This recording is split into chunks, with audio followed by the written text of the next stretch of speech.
नमस्कार दोस्तों, बहुत बहुत स्वागत है आपका हमारे YouTube चैनल AR एकेडमी में। तो दोस्तों, जैसा कि आप सभी को पता है कि वीट साइंस हमारी चल रही थी, आज हम उसी के आगे फिर से शुरू करते हैं। तो बिना किसी देरी के जो भी हमारी क्लास में नए हो वो हमारे चैनल को सब्सक्राइब कर लें और आप अभी अपने सभी मित्रों को बता दें कि वो भी चैनल को सब्सक्राइब कर लें और अच्छे से तैयारी करें। बहुत ज़्यादा दिन नहीं रह गए हैं आपके पास। अगर आप अभी से तैयारी पे लगेंगे तो अब आपको इतना टाइम मिलेगा कि आपकी अच्छे से तैयारी हो जाए, लेकिन आपको अब बहुत टाइम देना होगा आपको इसकी तैयारी के लिए। तो चलिए आज हम शुरू करते हैं और आज हम डिस्कस करेंगे critical period of crop weed competition और यील्ड लॉस। मतलब कि जब क्रॉप और वीट का कंपटीशन होता है, अब आपस में प्रतिस्पर्धा होती है न्यूट्रिएंट के लिए, वाटर के लिए, मिनरल के लिए, तो फिर उसमें कितने दिनों में वो कंपटीशन स्टार्ट होता है किस क्रॉप में, और उससे अगर कंपटीशन स्टार्ट हो गया, वीट का इन्फेस्टेशन हो गया फील्ड पे, तो फिर कितने परसेंट तक यील्ड का लॉस हो सकता है, उपज में जो है हमारी वो कितनी कमी हो सकती है, इसके बारे में आज हम डिस्कस करेंगे। इसकी हम पूरी एक आपको टेबल बना के देंगे और उस टेबल को आपको अच्छे से जो भी इंपॉर्टेंट क्रॉप्स होगी उनको अच्छे से याद करना है कि कितना आपका यील्ड का रिडक्शन हो सकता है और कितने दिन बाद जो है आपका स्टार्ट होता है जो क्रॉप वीट कंपटीशन है। तो चलिए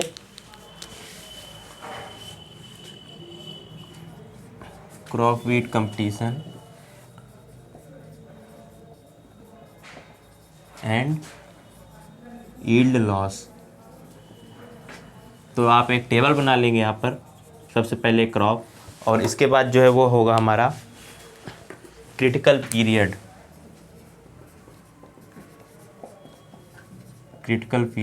और फिर इसके बाद यील्ड लॉस।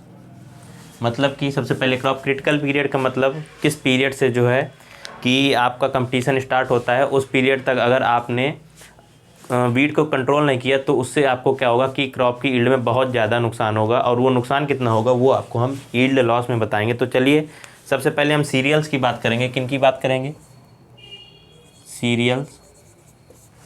सीरियल्स में सबसे पहले हम बात करेंगे डायरेक्ट सीडेड राइस की। किसकी? Direct seeded rice. Direct seeded rice का मतलब क्या होता है कि राइस को हम मेनली ग्रो करते हैं किस तरह से, हम उसकी नर्सरी तैयार करके, पौध तैयार करके उसकी फिर ट्रांसप्लांटिंग करते हैं खेतों में। लेकिन कहीं कहीं क्या होता है, जहाँ की जल की आपूर्ति अच्छी होती है वहाँ पर हम डायरेक्ट, जिस तरह से गेहूँ बोया जाता है उसी तरह से हम धान की भी बुआई कर सकते हैं। वो हमारा कहलाता है डायरेक्ट सीडेड राइस। और डायरेक्ट सीडेड राइस में क्या होता है कि वीट का जो इन्फेस्टेशन होता है वो हमारा ज़्यादा होता है। तो इसका जो क्रिटिकल पीरियड होता है वो होता है 15 to 45 डे आफ्टर सोइंग। मतलब 15 से 45 दिन के बाद, बुआई के 15 से 45 दिन के बाद क्या होता है कि ये क्रिटिकल पीरियड होता है वीट के इन्फेस्टेशन के लिए। और ये अगर होने लगा तो इसमें हमारा यील्ड का लॉस हो जाता है कितना? 15 से 90%।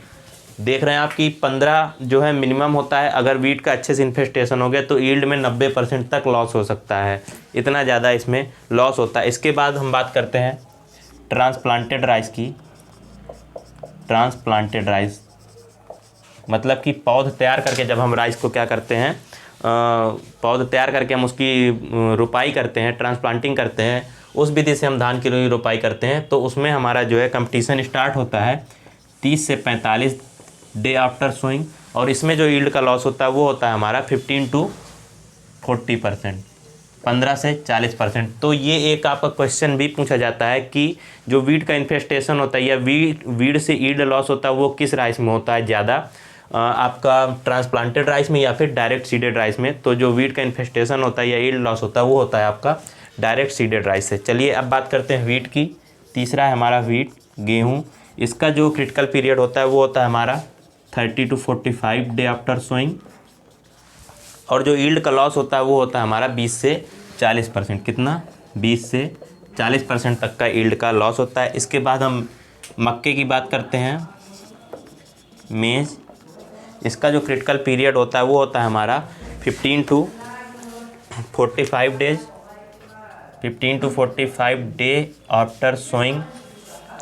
और इसमें जो यील्ड का लॉस होता है वो होता है हमारा 40 to 60%, 40 से 60% तक का यील्ड का लॉस हो सकता है। इसके बाद हम सोरगम की बात करेंगे।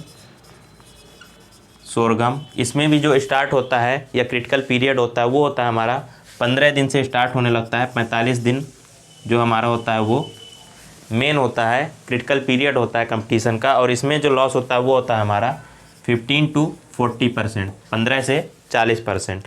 और वहीं पर्ल मिलेट की बात करें, बाजरे की बात करें पर्ल मिलेट, तो इसमें भी जो स्टार्ट होता है वो होता है हमारा, कंपटीशन स्टार्ट होता है 30 to 45 डे आफ्टर सोइंग। मतलब ये जो पीरियड होता है सोइंग के बाद का, ये बहुत ज़्यादा क्रिटिकल होता है। अगर इस टाइम पे आपने वीट से फील्ड को बचा लिया तो फिर आपका जो है वीट का इन्फेस्टेशन कम हो जाएगा, और फिर वीट से जो ईल्ड की लॉस होने की संभावना है वो बहुत ज़्यादा कम हो जाएगी अगर आपने इन दिनों में वीट से फील्ड को बचा लिया। तो जो पर्ल मिलेट का लॉस होता है वीट से वो हो सकता है हमारा 15 से 60% तक। तो चलिए ये टेबल आप बना लीजिए। ये हमने सबसे पहले बात किया किसके बारे में, सीरियल्स के बारे में। अब हम बात करेंगे किसकी, पल्सेज के बारे में। पल्सेज में भी बहुत ज़्यादा लॉस होता है, और पल्सेज में क्या होता है, वीट का इन्फेस्टेशन होता है, उससे हमारा यील्ड में बहुत ज़्यादा रिडक्शन हो जाता है। तो अब हम बात करेंगे पल्सेज में कि किस पल्सेज में कितना लॉस होता है। तो सबसे पहले हम बात करेंगे किसकी, पिजन पी की। पिजन पी हमारा क्या होता है, अरहर जिसे बोलते हैं पिजन पी। इसमें जो है जो स्टार्ट होता है क्रॉप वीट कंपटीशन वो होता है 15 to 60 डे आफ्टर सोइंग, 15 से 60 दिन के बीच में बहुत ज़्यादा कंपटीशन होता है। और इसका जो यील्ड लॉस होता है वो होता है हमारा 20 to 60%, कितना, 20 से 60%। इसके बाद अगर हम बात करें ग्रीन ग्राम, जिसे हम क्या कहते हैं, मूंग कहते हैं। और वहीं अगर हम बात करें ब्लैक ग्राम की, मूंग और उर्द, ब्लैक ग्राम हमारा होता है उर्द। इसमें जो कंपटीशन स्टार्ट होता है वो होता है हमारा 15 से 30 दिन के बीच में क्रॉप बीट कंपटीशन होता है। और जो इसमें यील्ड का लॉस होता है वो होता है हमारा 25 से 50% तक का। अगर वीट का इन्फेस्टेशन हो गया तो 25 से 50% तक का यील्ड लॉस, यील्ड में रिडक्शन या कमी हो सकती है। इसके बाद बात करते हैं हम काउपी की।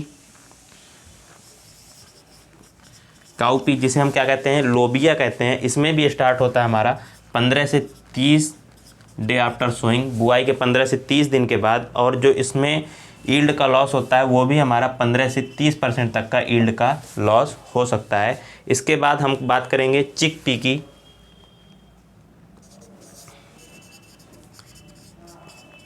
चिकपी जो होता है हमारा, उसमें 30 से 60 डे आफ्टर सोइंग, 30 से 60 दिन के भीतर क्या होता है उसमें आपका क्रॉप बीट कंपटीशन होता है। और इसमें हमारा 15 से 25% तक का क्या हो सकता है, यील्ड का लॉस हो सकता है। और अगर वहीं हम बात करें मटर की, पी की बात करें, तो इसमें जो स्टार्ट होता है वो 30 से 45 दिन में स्टार्ट होता है। क्या, 30 से 45 डे आफ्टर सोइंग इसमें कंपटीशन स्टार्ट होता है, और चलता है वो हमारा 20 से 30% तक का क्या कर सकता है, यील्ड का लॉस कर सकता है। तो आपने देखा होगा कि अगर हम एवरेज की बात करें तो यहाँ पर पल्सेज में जो हमारा यील्ड का लॉस होता है वो हमारा कम होता है वीट से, लेकिन वहीं सीरियल्स में बहुत ज़्यादा होता है। इसलिए ये भी एक क्वेश्चन पूछा जाता है कि जो वीट से जो हमारा लॉस होता है वो हमारा पल्सेज में ज़्यादा होता है या फिर सीरियल्स में। तो यहाँ पर जो आपका आंसर होगा वो होगा हमारा सीरियल्स में। ग्रेन्स में जो होता है क्या होता है कि पल्सेज से ज़्यादा वीट से हमारा क्या होता है, नुकसान होता है या यील्ड में रिडक्शन होता है, जिससे आपका क्या होगा, नेटवर्थ जो होगी, जो आपकी इनकम होने वाली होगी वो आपकी बहुत ज़्यादा कम हो जाती है। किससे, वीट के इन्फेस्टेशन की वजह से। चलिए अब बात करते हैं हम किसकी, ऑयल सीड की। कुछ इंपॉर्टेंट ऑयल सीड क्रॉप हैं उनकी बात करेंगे, उनमें भी वीट का इन्फेस्टेशन होता है, कितना ज़्यादा लॉस होता है। तो सबसे पहले बात करेंगे हम किसकी, सोयाबीन की। सोयाबीन में जो क्रॉप वीट कंपटीशन स्टार्ट होता है वो हमारा स्टार्ट होता है 20 to 40 डे आफ्टर सोइंग, 20 से 40 दिन के बाद स्टार्ट होता है।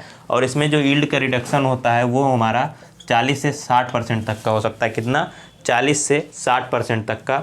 और वहीं अगर हम बात करें किसकी, ग्राउंड नट की, बहुत ही इंपॉर्टेंट क्रॉप है ये भी, ग्राउंड नट। इसका जो स्टार्ट होता है इसका हमारा 30 से 50 दिन में स्टार्ट होता है। क्या, crop weed competition 30 to 50 day after sowing. और इसमें जो लॉस होता है वो होता है हमारा 40 से 50% तक का यील्ड का लॉस हो सकता है वीट की वजह से। चलिए इसके बाद जो इम्पोर्टेंट क्रॉप है हमारी सीसम, या जिसे हम कहते हैं क्या, तिल। इसमें जो हमारा क्रॉप बीट कंपटीशन स्टार्ट होता है 15 से 45 दिन में स्टार्ट होता है। कितना, 15 से 45 दिन में डे आफ्टर सोइंग। और जो यील्ड का लॉस होता है वो होता है हमारा कितना, 15 to 40%, 15 से 40% तक यील्ड का लॉस हो सकता है। इसके बाद हम बात करते हैं सनफ्लावर की।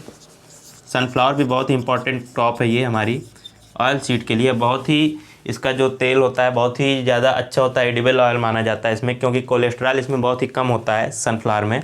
तो इसका जो क्रॉप बीट कंपटीशन होता है वो 30 से 45 डे आफ्टर सोइंग। और इसमें जो यील्ड का लॉस होता है वो होता है हमारा 30 से 50%। कितना, 30 से 50%। वहीं अगर हम बात करें रेप सीड और मस्टर्ड की, क्रूसीफेरस जो ऑयल सीड हैं, रेप सीड एंड मस्टर्ड, तो इसमें जो स्टार्ट होता है क्रॉप बीट कंपटीशन वो हमारा स्टार्ट होता है कब से, 15 to 40 डे आफ्टर सोइंग, 15 से 40 दिन में स्टार्ट होता है। और इसमें जो यील्ड का लॉस होता है वो होता है हमारा 15 से 30%। कितना, 15 से 30%। तो ये हमारा ऑयल सीड क्रॉप थी। अब हम कुछ कॉमर्शियल क्रॉप्स की बात करेंगे। कुछ क्रॉप्स होते हैं जिनका हम यूज किस लिए करते हैं, अपनी सिर्फ इनकम के लिए करते हैं, उसका पूरा यूज हम कंजम्पशन के लिए नहीं कर पाते हैं। जैसा हमारा शुगर केन हो गया, शुगर केन को आप पूरा यूज नहीं कर पाएंगे उसको, वो आपका मेन जो एम होता है वो आपका इनकम के लिए, प्रॉफिट के लिए उगाते हैं आप उसको। तो उसमें सबसे पहले बात करते हैं हम किसकी, कॉमर्शियल क्रॉप में सबसे पहले बात करते हैं कॉमर्शियल क्रॉप। सबसे पहले बात करेंगे हम शुगर केन की बात करेंगे सबसे पहले। तो जो शुगर केन में क्रॉप बीट कंपटीशन स्टार्ट होता है वो होता है स्टार्ट हमारा 30 से 120 दिनों में। कितना, 30 से 120 दिनों में। और जो इसमें रिडक्शन हो सकता है यील्ड का वो हो सकता है हमारा 20 से 30%। कितना, 20 से 30%। और फिर जो नेक्स्ट हमारा वो है हमारा पोटैटो। आलू भी हमारा एक नकदी फसल है, कॉमर्शियल क्रॉप में नकदी फसल, जिसका मेन एम जो होता है हमारा वो कैश उत्पन्न करना या कैश लेना होता है हमारा।